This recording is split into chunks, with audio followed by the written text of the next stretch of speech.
Thanks for staying with us on Politics Tonight. We're still looking at the 6 months or over 6 months of President Tinubu's ministers. What are the standout initiatives, just assessing their policies, performance in office? I've been speaking to a lawyer and policy analyst, Daniel Bola, who is joining us virtually from London, United Kingdom. Thank you so much for staying with us. Thank you. So let's look specifically at some ministries. You've talked about finance and economy. You've talked about the work they've done to bring stability or some level of stability to the naira and the economy. But let's talk about what there's works. There is FCT. There is defense. There is interior. There is solid minerals. Just some specific ones. But let's begin with works. I mean, what would you say is the performance so far? Well, quite frankly, and I need to say that as a foundation, I'm just giving my opinion dispassionately, not because I either love someone or hate somebody, but just a fair assessment. And it is my opinion. With respect to the Ministry of Works, I have not, quite frankly, it's possible that the nature of the work is one that will boost at the end of the day. What I have seen at the beginning is a clear definition of what it is intended to be. I mean, what he intends to do. He has a clear picture of what he wants to do. Number two, he's touching on the right buttons in achieving that. Number three, he has come up with idea because I think professionally he's also in that line. He has come up with clear idea on how to go about it. But I think that the nature of his work, because it's a project-based assessment and projects don't get concluded in 2-3 months or even sometimes in 1 year, it may be difficult for you to give that big assessment at once. But if you ask me, I would say he has a clear understanding of what he wants to do. He's communicating that in a language that people can understand, and he appears to be pursuing it with vigor and zest. That is all I can say for now. I think that he's on course. And what about health? That was one of the most celebrated ministers of the president in terms of his professionalism. And, people thought that, look, he's a technocrat, he understands it. But how well, that's a Labour Party, how well do you think he has fared? I also think that the health minister is doing well, but his ministry falls under what you are talking about, types of work that are not very much seen. No, not very much seen because they are mostly reform-based in terms of bringing about reform in the health sector. And then where it touches on project, then it must be one that can be pointed, and I've not seen anyone, a specific project that the Ministry of Health says we're going to do. What I expect, and if you look at the manifesto of the president, it flows along that line. What I expect is that after COVID, we should be able to come up with an idea where we can, in conjunction with the private sector, build world-class hospitals in Nigeria that will save us the $30 billion that goes out of this economy every year on the account of medical tourism in the area of cardiovascular, in the area of, I think, renal, and then cancer. So, and I have not seen, any, bringing together of minds to say, this is what we intend to do, because COVID happened so that it doesn't have to happen again, in the sense that whenever we are confronted with health challenge, we should have been able to put structures in place. It's also possible that the health sector is so bad that what he's doing is at a foundation and you don't see foundation. It is only when it comes out of the ground that you say, okay, we are seeing the head of a foundation. It's also possible. But personally, as a person, I think that he's doing well in terms of reform in the health sector, but in terms of project-based achievement, maybe it's yet to be seen. What about the FCT? FCT, I would score him as very, very good, if not excellent. And this is the reason. And as a person, I've had my run-ins with him. So it is not because we have a relation. We don't even have a relationship. But when you judge people based on their part. That's why it is called KPI, key performance indicators, not key opinion or key emotion. It is purely on performance.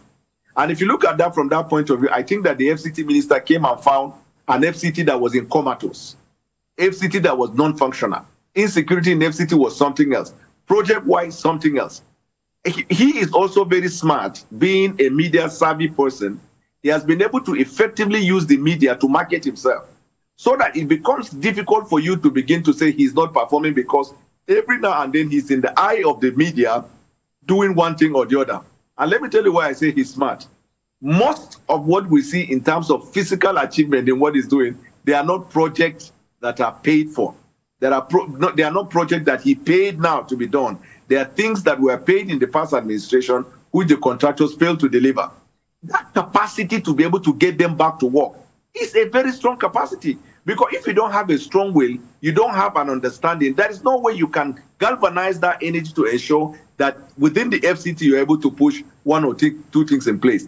Another thing about the FCT minister, which may be unfair to other ministers, is that he enjoys certain privileges that gives him that privilege of a governor. In fact, FCT now is the FCT minister is more privileged than any governor in Nigeria. I will tell you why.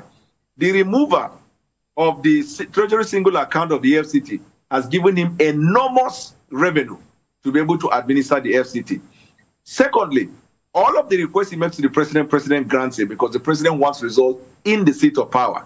And then thirdly, he also has a way of synergizing with people that he gets the national. Now we're hearing that he's pushing for the National Assembly to legislate for him to begin to get security vote. That is smartness. But above all these three elements that I talked about, the FCT is the headquarters of all security platforms. So if you give him 10 naira, he will achieve a work of 100,000 naira. Why? Because you are giving him 10 naira for the police command, for the SSS command. Meanwhile, the headquarters of police is there, the headquarters of SSS is here, all the barracks are here. So it is a kind of privilege that he has, but he has taken advantage of the privilege to make sure that work is seen by everyone. And if you talk to anybody who hates the FCT minister and you say, is he really working in the FCT? They will tell you, to be fair, the man is working. This is my assessment. And because you mentioned, how in all of the headquarters of security and defense are in the nation's capital, let's now talk about defense and security. That's been a major challenge in the country, from administration to administration. How well do you think that the defense minister has fared? So this is, I deeply apologize that with respect to defense, I will hold a dissenting opinion, because I judge based on, like we said, KPI, key performance indicators. I have not seen effectiveness and performance that is people-driven from the defense ministry. There may be intention, but as the minister of defense or ministers of defense, you are expected to coordinate the army and all the security that fall within the precincts of your ministry in such a way that there will be synergy, in such a way that there will be result, in such a way that there will be idea that will drive in the fight against insecurity. And if you ask the common man on the street what is his assessment, I am telling you, if you do a polling, you probably will find more than half of the population saying that from that angle, they do not seem to see the synergy. Were it not for the function of the National Security Advisor, a lot of these security platforms, you see, would have been exposed. Because the National Security Advisor, given the experience that he has had in dealing with some of these things over the years, was able to give a buffer to a lot of these security platforms. Because if not for the recent achievement in terms of bringing back the kidnapped victims, killing these commanders of the insurgents, getting some of them to surrender and say, we're not going to work, which has been coordinated by the Office of the National Security Advisor, without that, the situation would have been worse. So my assessment of the defense ministry... Can he achieve that, Mr. Boala? Can NSA achieve that without collaboration with the defense minister? Yes, this is the point. His own function is to coordinate, right? But despite the fact that he has the coordinating powers as far as the duties delegated to him by the president is concerned, there are distinctive characteristics of each security platform that you can judge them on the basis of that. Let me tell you, the Nigerian army remains the most formidable armed forces in Africa. All you need is to have a visionary person to coordinate them.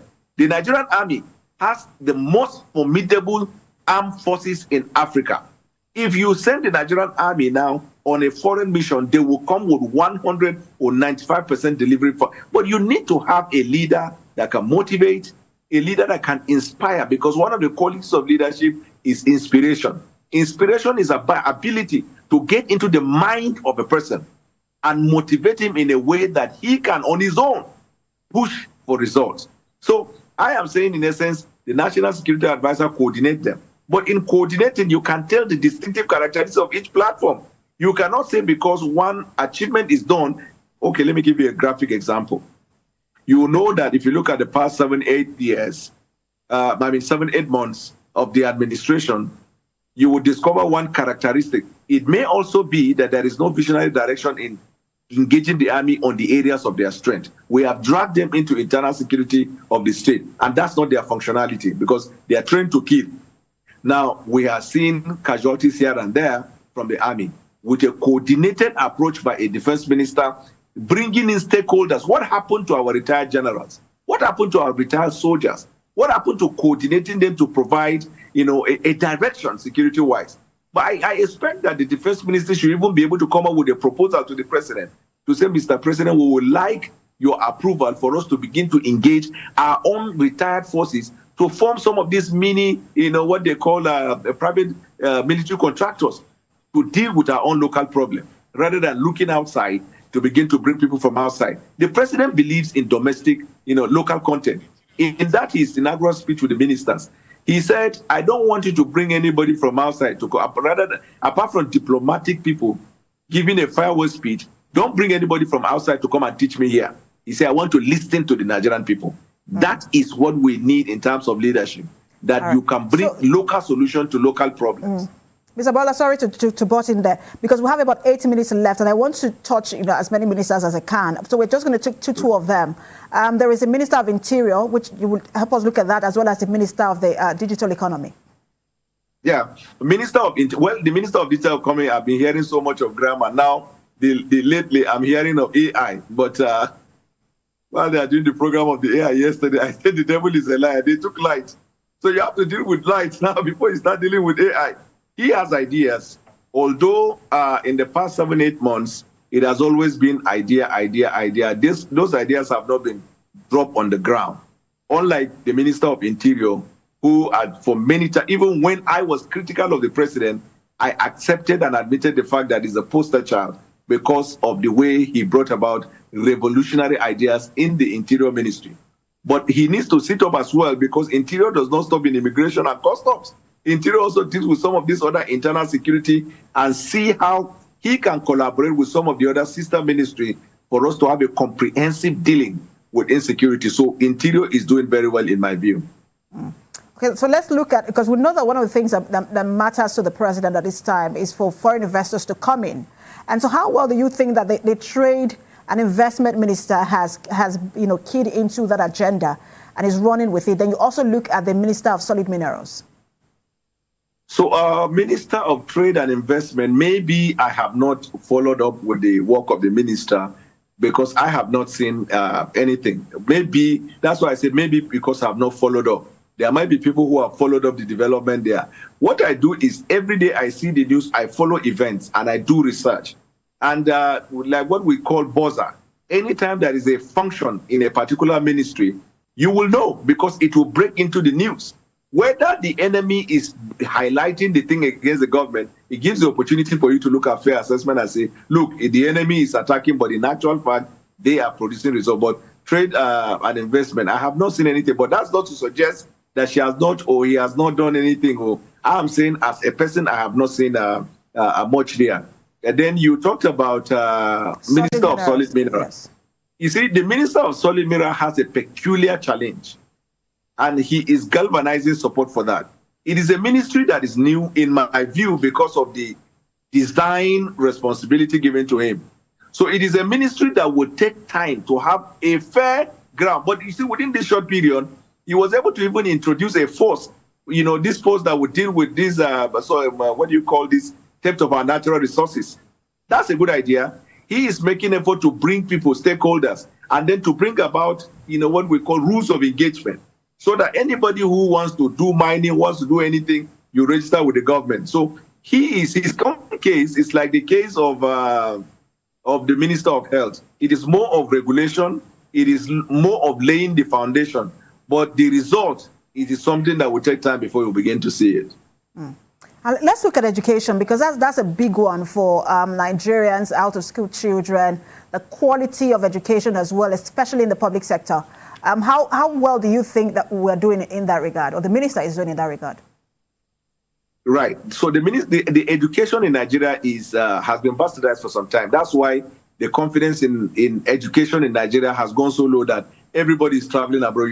You can't imagine people even go to Cotonou, people even go to Cameroon, people go to Ghana to study because of the loss of confidence in our education sector. If you take the Nigerian results now, go outside of Nigeria to seek for a job, it becomes a problem. Not because our people are not smart, but because of the quality of education. And this is endemic. When the minister came on board, the minister is a lawyer and he's an educator because he was served as Director General of, he served both as head of a campus and then Director General of the Nigerian Law School. And in my view, he's doing well to lay the foundation. Again, I'll use the word laying the foundation because I have not, quite frankly, seen a particular project to say, this is what we have done or this is what we're going to do and we need 6 months or 7 months to be able to do that. Because the nature of the problem in the education sector is quite big. So it will be difficult for you to give that assessment within that short period of time. So at this point, if you want to know whether or not he has performed exceedingly well, because it is at a foundational level, it is then the importance of the data, the software that will look at the key performance indicators so that it begins to check areas that are not possibly seen, but they are targets that are made within a short period of time. This is the advantage of the KPI. Advantage of the KPI is to deal with issues that the ministers may ordinarily have given an excuse to say, I needed a lot of time to be able to do that. KPI will tell whether even within this short time, you're able to meet with target, you're able to improve, you're able to galvanize. And we'll look at agriculture finally because we can't run through all of the ministries. But let's look at agriculture because of what we have gone through in the country. Some have said we need to be able to feed ourselves, that if we have enough supply in the country, perhaps the rise in food costs because of the naira to dollar exchange wouldn't have happened. How well, again, some have talked about diversifying the economy through agriculture. How well do you think that the minister is also faring in that regard? Yeah, actually, agriculture can revolutionize any economy, because if you remember, before we discovered oil, agriculture was our mainstay. And during that period, we did incredible things. All over the world, agriculture can, look at Israel, for example. This is a country that is seem to be in a desert. But agriculture-wise now, the whole world depends on Israel on so many things through the agri-revolution that they are able to introduce. So Nigeria is poised to doing that. Now, as for whether the minister is doing it, the only assessment I can give to the Minister of Agriculture is to look at probably his conduct and performance during this period of lack of food because of the policies that the president introduced. And the president said, I give order that from the food bank, bring out food, get it delivered to the Nigerian people, and whether or not those things are delivered. This is what I may look at in the immediate, because it's in the long term, I've not seen a clear-cut policy and direction. It may be that this also falls within, like what I said, the KPI assessment, where the results are not readily seen. So deliverables are determined by data. But if I gauge based on the little events, when the president said food should be delivered to the country and all that, he did well, but he did not communicate to the Nigerian people in such a way that the Nigerian people will understand. If not for the grace of God, masses would have gone to the street and there would have been, what we call civil unrest at the time, because it was so palpable that the president had to say release from the food bank. And he gave all the monies, the National Assembly members traveling, he gave them money to go and deliver food to their, various constituencies and districts. So this is what I will say as my understanding of agriculture. But that ministry can revolutionize our economy, for sure. In fact, people are doing agriculture with technology now, the high-tech technology. And we have the resources, we have the land, we have the manpower. We also need to have the technology to be able to do that. This is where the digital economy ministry can also help the Ministry of Agriculture in ensuring that our agriculture, the economy that deals with agriculture, is such that we can rely on it, because that's the future. Service, agriculture and service delivery. We can't rely on oil forever.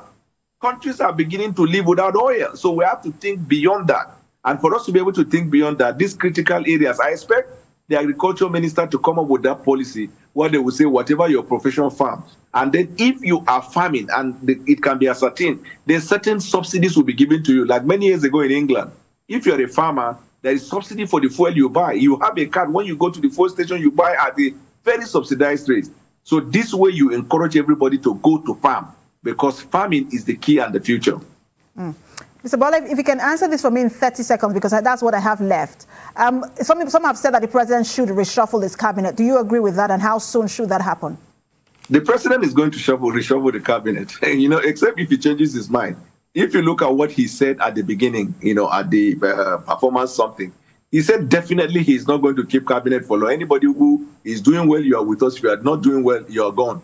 So as per shuffling the cabinet, the president will definitely do that. When is what nobody knows. Because assessment can be going, he can decide in the course of assessment, he can decide to wait after assessment. But as for whether he will reshuffle the cabinet, if you know President Bola Ahmed Tinubu, you know that he will reshuffle the cabinet. All right.